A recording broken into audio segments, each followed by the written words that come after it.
Columbia presents another of its programs in which prominent speakers talk about current topics of vital national interest. Tonight you will hear Henry A. Wallace, Vice President of the United States. Vice President Wallace speaks from the Grand Ballroom of the Commodore Hotel in New York at the dinner of the Free World Association as a part of the United Nations program. He will be introduced by Mrs. J. Borden Harriman, former United States Minister to Norway. At the present moment, the Vice President is speaking in Spanish to people of Spanish nationality of South America here at the Commodore Hotel. We return you to the speaker's platform for the end of Mr. Wallace's speech in Spanish, after which he will be introduced by Mrs. J. Borden Harriman. Presenciando los últimos espasmos del monstruo teutónico. En todos los ámbitos del mundo, la gente del pueblo lleva la luminosa inspiración de su propia dignidad. El triunfo de la libertad está asegurado.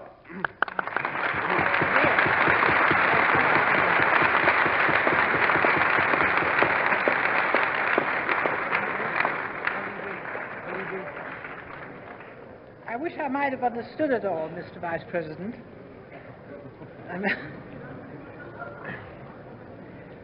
Is this on now?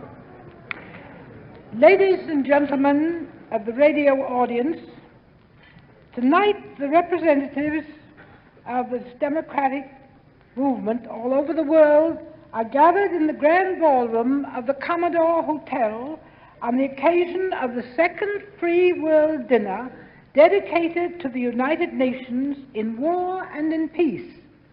Millions of people are listening in this country, in Latin America, in the Far East, and in the subjugated countries to the proceedings of this dinner.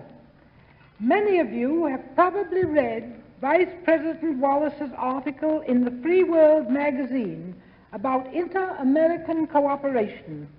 I quote from his article in the March issue of Free World, quote, "The New World unity and cooperation undertaken freely by independent nations offers a sharp contrast to the discord, oppression, and coercion with which the nations of Europe and Asia are now cursed. The combination of idealism and common sense which now unites the Americas augurs well for the future, even though dark days lie directly ahead. Americans everywhere, determined to preserve liberty and democracy, turn to the task of defeating Hitler and his cohorts, and we will not fail." I tried to write down a few of the things I thought about the Vice President, but I found it was going to take too long, and I just want to say that it is my great privilege to introduce to you on behalf of the Free World Association, the Honorable Henry A. Wallace, Vice President of the United States.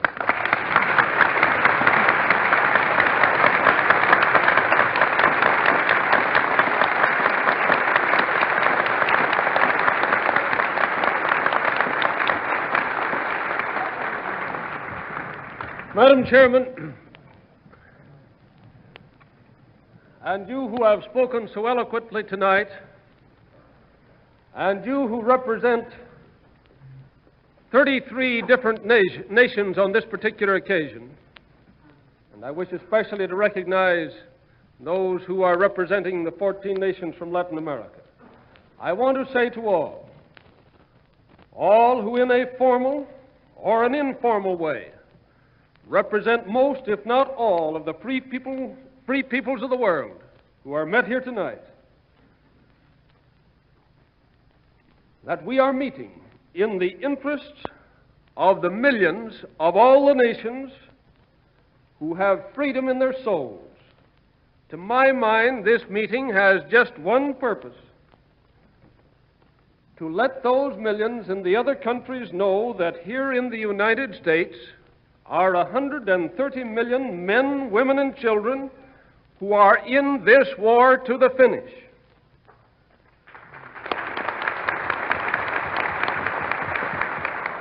Our American people are utterly resolved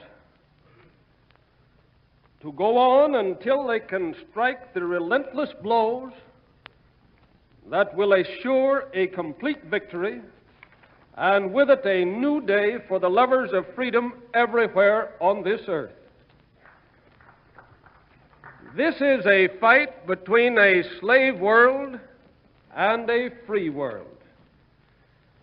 Just as in the United States in 1862, we could not remain half slave and half free, so in 1942 the world must make its decision for a complete victory one way or the other. As we begin the final stages of this fight to the death between the free world and the slave world, it is worthwhile to refresh our minds about the march of freedom for the common man. The idea of freedom, the freedom that we in the United States know and love so well, is derived from the Bible, with its extraordinary emphasis on the dignity of the individual. Democracy is the only true political expression of Christianity. The prophets of the Old Testament were the first to preach social justice. But that which was sensed by the prophets many centuries before Christ was not given complete and powerful political expression until our nation here in the United States was formed as a federal union a century and a half ago. Even then, the march of the common people had just begun. Most of them did not yet know how to read and write. There were no public schools. Men and women cannot be really free until they have plenty to eat and time and ability to read and think and talk things over. Down the years, the people of the United States have moved steadily forward in the practice of democracy. Through universal education, they can now read and write and form opinions of their own. They have learned and are still learning the art of production, how to make a living. They have learned and are still learning the art of self-government. If we were to measure freedom by standards of nutrition, education, and self-government, we might rank the United States and certain nations of Western Europe very high. But this would not be fair to other nations, where education has become widespread only in the last 20 years. In many nations a generation ago, 9 out of 10 of the people could not read or write. Russia, for example, was changed from an illiterate to a literate nation within one generation. And in the process, Russia's appreciation of freedom was tremendously increased. In China, the growth in education, in reading, and the ability of the people to read and write during the past 30 years has been matched by an increased interest in real liberty. Everywhere, reading and writing are accompanied by industrial progress. And industrial progress, sooner or later, inevitably brings a strong labor movement. From a long time and fundamental point of view, there are no backward peoples which are lacking in mechanical sense. Russians, Chinese, and the Indians, both of India and the Americas, all learned to read and write and operate machines just as well as your children or my children. Everywhere the common people are on the march. By the millions they are learning to read and write, learning to think together, learning to use tools. They are learning to think and work together in labor movements, some of which may be extreme or a little impractical at first, but which eventually will settle down to serve effectively the interests of the common man. When the freedom-loving people march, when the farmers have an opportunity to buy land at reasonable prices and sell the produce of their land through their own organizations, when workers have the opportunity to form unions and bargain through them collectively, and when the children of all the people have an opportunity to attend schools which teach them the truth of the real world, when these opportunities are open to everyone, then the world moves straight ahead. But in countries where the ability to read and write has been recently acquired, and mind you, 62% of the people of the world today do not yet know how to read and write. But in those countries where the ability has been recently acquired, or where the people have had no long experience in governing themselves on the basis of their own thinking, it is easy for demagogues to arise and prostitute the mind of the common man to their own base end. Such a demagogue may get financial help from some person of wealth who is unaware of what the end result will be. With this backing, the demagogue may dominate the minds of the people, and from whatever degree of freedom they have, lead them back into a most degraded slavery. Herr Thyssen, the wealthy German steelman, little realized what he was doing when he gave Hitler enough money to enable him to play on the minds of the German people. The demagogue is the curse of the modern world.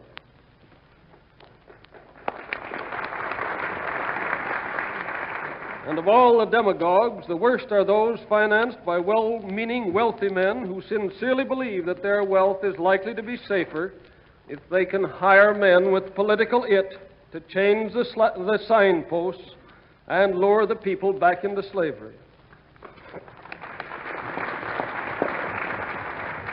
Unfortunately for the wealthy men who finance movements of this sort, as well as for the people themselves, the successful demagogue is a powerful genie who, when once let out of his bottle, refuses to obey anyone's command. As long as his spell holds, he defies God himself, and Satan is turned loose on the world. Through the leaders of the Nazi Revolution, Satan is now trying to lead the common man of the whole world back into slavery and darkness. For the stark truth is that the violence preached by the Nazis is the devil's own religion of darkness. So also is the doctrine that one race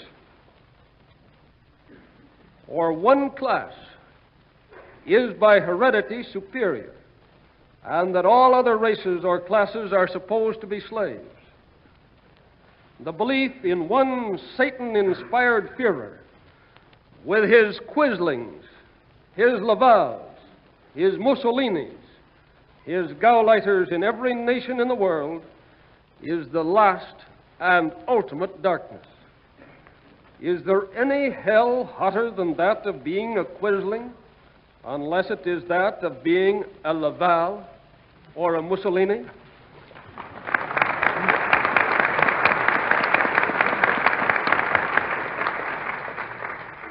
In a twisted sense, there is something almost great in the figure of the supreme devil operating through a human form, in a Hitler who has the daring to spit straight into the eye of God and man.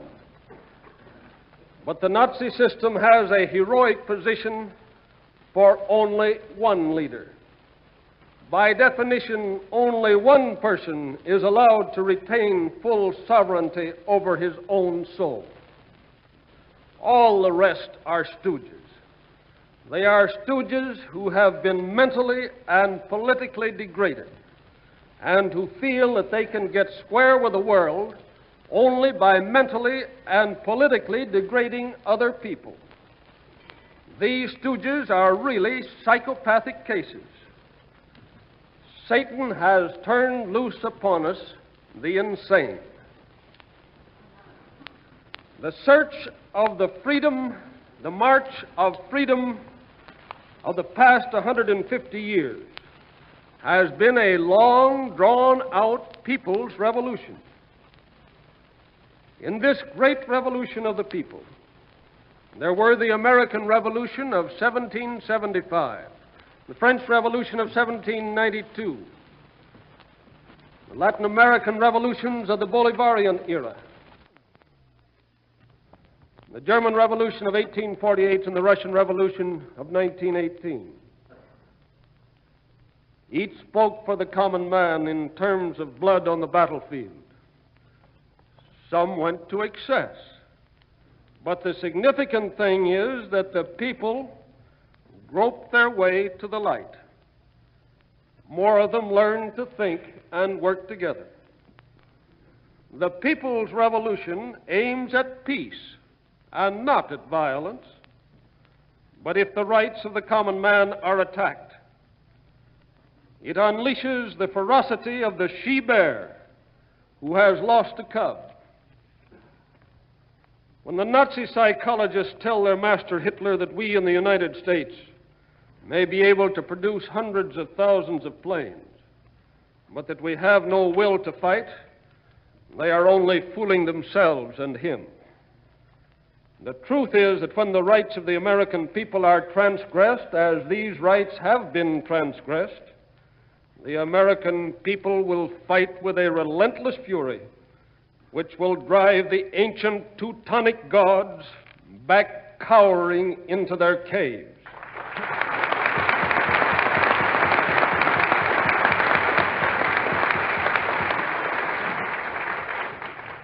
The Götterdämmerung has come for Odin and his crew.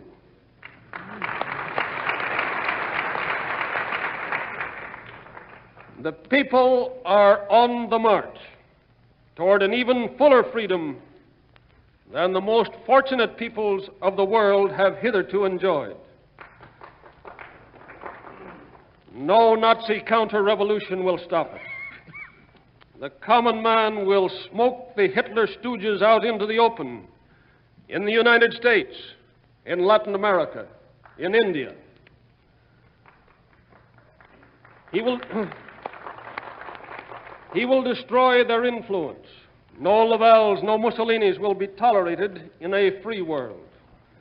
The people in their millennial and revolutionary march toward manifesting here on earth the dignity that is in every human soul hold as their credo the four freedoms enunciated by President Roosevelt in his message to Congress on January 6, 1941.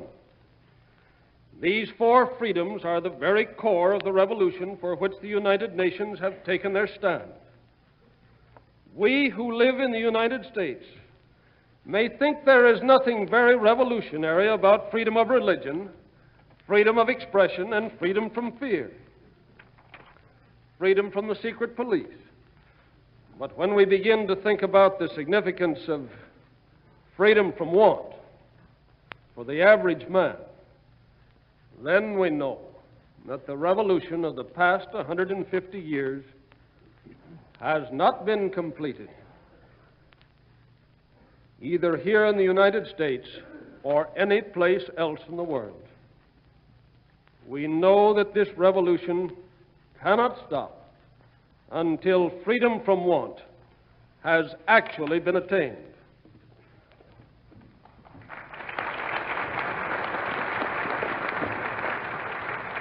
And now, as we move forward toward realizing the four freedoms of this people's revolution, I would like to speak about four duties.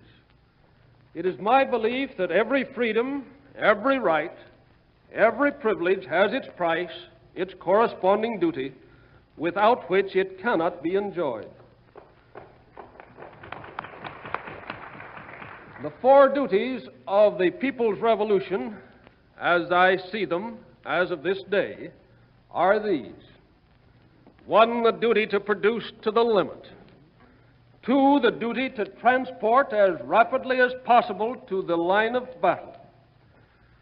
3, the duty to fight with all that is in us. And 4, the duty to build a peace just, charitable, and enduring.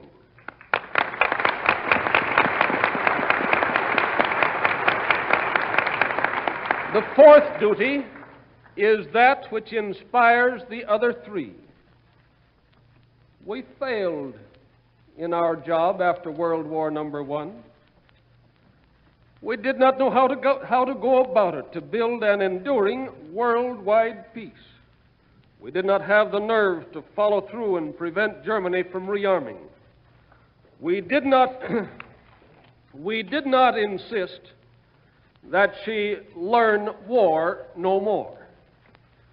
We did not build a peace treaty on the fundamental doctrine of the People's Revolution. We did not strive wholeheartedly to create a world where there could be freedom from want for all the peoples.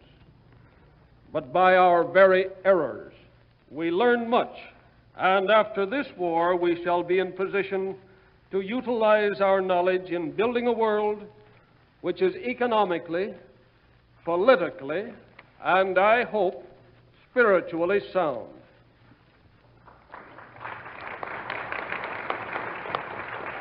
Modern science, which is a byproduct and essential part of the People's Revolution, has made it technologically possible to see that all the people of the world get enough to eat. Half in fun, half seriously, I said the other day to Madame Litvina, the object of this war is to make it sure that everyone can have a quart of milk to drink every day. And she said, yes, even half a pint. The peace must mean a better standard of living for the common man, not merely in the United States and England, but also in India, Russia, China, and Latin America, not merely in the United Nations, but also in Germany, Italy, and Japan. Some have spoken of the American century. I say that the century on which we are entering, the century which will come into being after this war, can be and must be the century of the common man.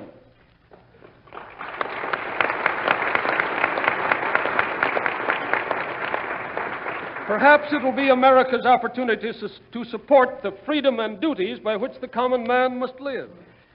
Everywhere the common man must learn to build his own industry with his own hands in practical fashion. Everywhere the common man must learn to increase his productivity so that he and his children can eventually pay to the world community all that they have received. No nation will have the God-given right to exploit other nations.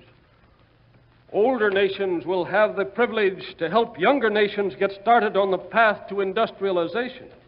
But there must be neither military nor economic imperialism.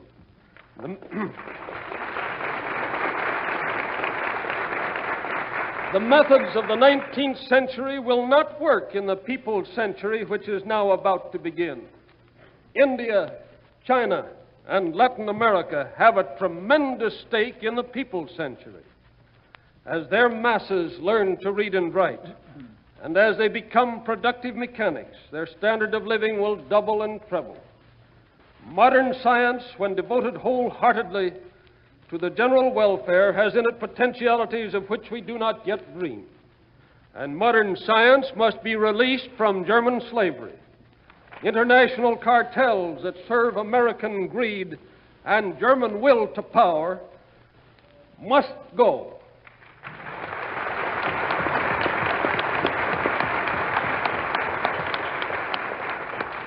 Cartels in the peace to come must be subjected to international control for the common man, as well as being under adequate control by the respective home governments.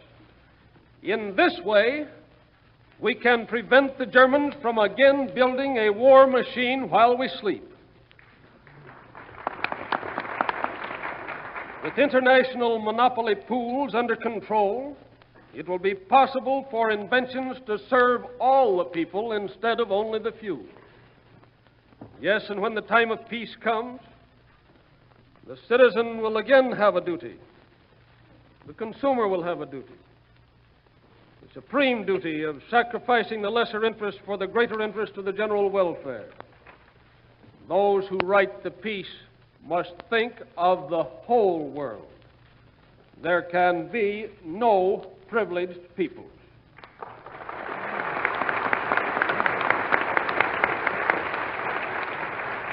We ourselves in the United States are no more a master race than the Nazis.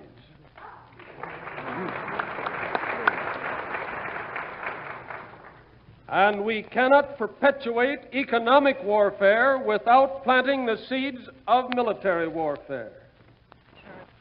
We must use our power at the peace table to build an economic peace that is charitable and enduring. If we really believe that we are fighting for a people's peace, all the rest becomes easy. Production, yes, it'll be easy to get production without either strikes or sabotage. Production with a wholehearted cooperation between willing arms and keen brains. Enthusiasm, zip, energy, geared to the tempo of keeping everlastingly at it day after day. Hitler knows as well as those of us who sit in on the War Production Board meetings that we here in the United States are winning the battle of production. He knows that both labor and business in the United States are doing a most remarkable job, and that his only hope is to crash through to a complete victory sometime during the next 6 months. Then there's a task of transportation to the line of battle by truck and railroad car and ship. We shall joyously deny ourselves so that our transportation system is improved by at least 30%.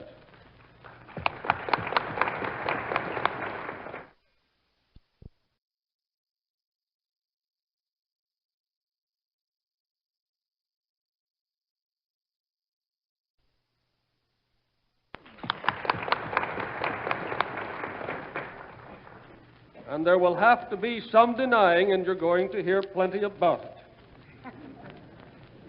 I need say little about the duty to fight. Some people declare, and Hitler believes, that the American people have grown soft in the last generation. Hitler agents continually preach in South America that we are cowards, unable to use, like the brave German soldiers, the weapons of modern war.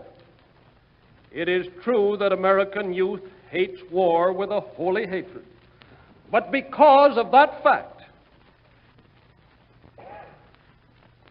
and because Hitler and the German people stand as the very symbol of war, we shall fight with a tireless enthusiasm until war and the possibility of war have been removed from this planet.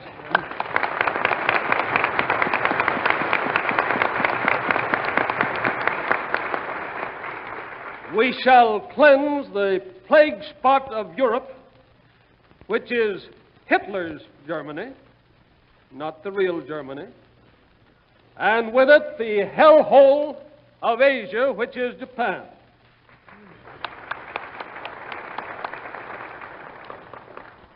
The American people have always had guts and always will have.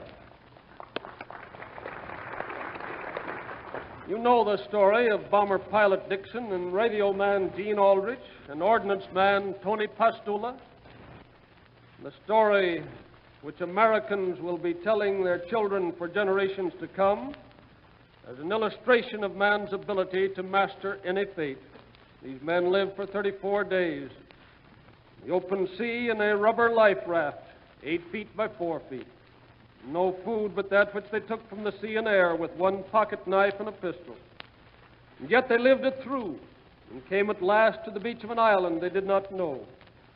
In spite of their suffering, they stood like men with no weapon left to protect themselves, no shoes on their feet or clothes on their back, and walked in military file because they said, if there were Japs, we didn't want to be crawling.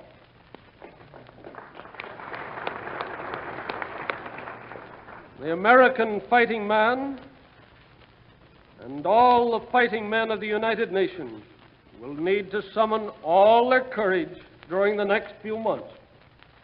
I am convinced that the summer and fall of 1942 will be a time of supreme crisis for all of us. Hitler, like the prize fighter, who realizes that he is on the verge of being knocked out, is gathering all his remaining forces for one last desperate blow. There is abject fear in the heart of the madman and a growing discontent among his people as he prepares for his last all-out offensive. We may be sure that Hitler and Japan will cooperate to do the unexpected. Perhaps an attack by Japan against Alaska and our northwest coast, at the time when German transport planes will be shuttled across from Dakar to furnish leadership and stiffening to a German uprising in Latin America. In any event, the psychological and sabotage offensive in the United States and Latin America will be timed to coincide with or anticipate by a few weeks the height of the military offensive. We must be especially prepared to stifle the fifth columnists in the United States.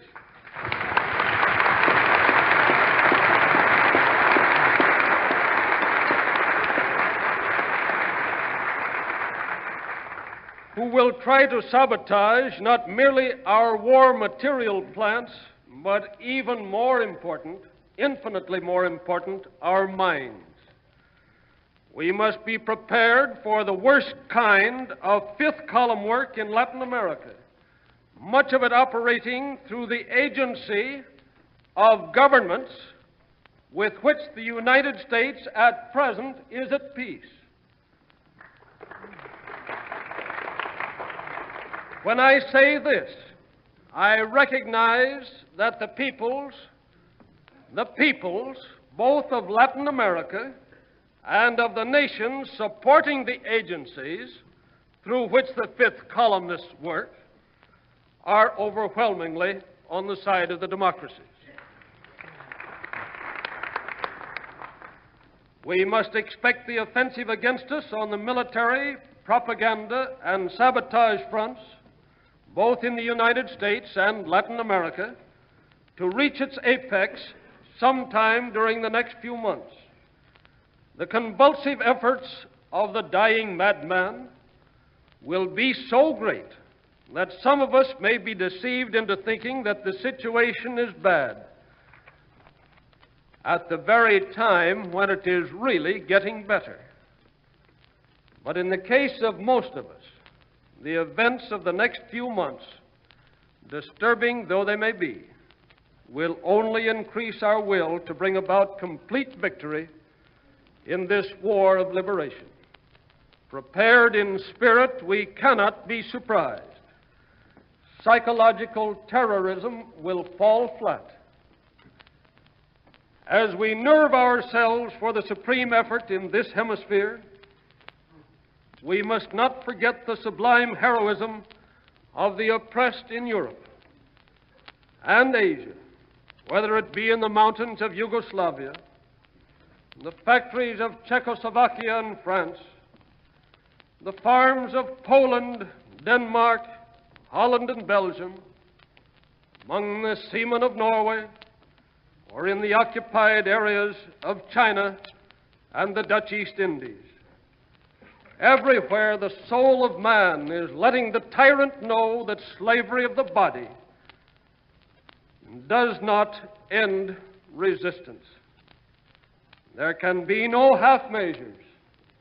North, south, east, west, and Middle West.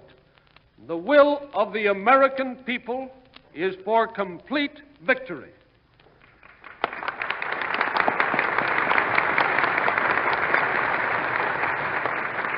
No compromise with Satan is possible. We shall not rest until the victims under the Nazi and Japanese yoke are freed. We shall fight for a complete peace as well as a complete victory. The people's revolution is on the march, and the devil and all his angels cannot prevail against it. They cannot prevail, for on the side of the people is the Lord. He giveth power to the faint.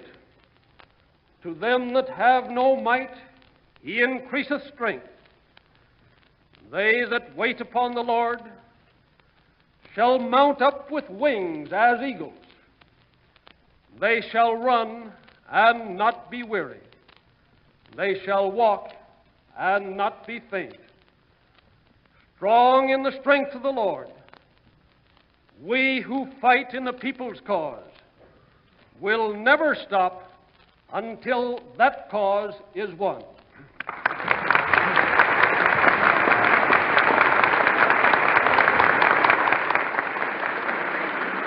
You have just heard an address by Henry A. Wallace, Vice President of the United States.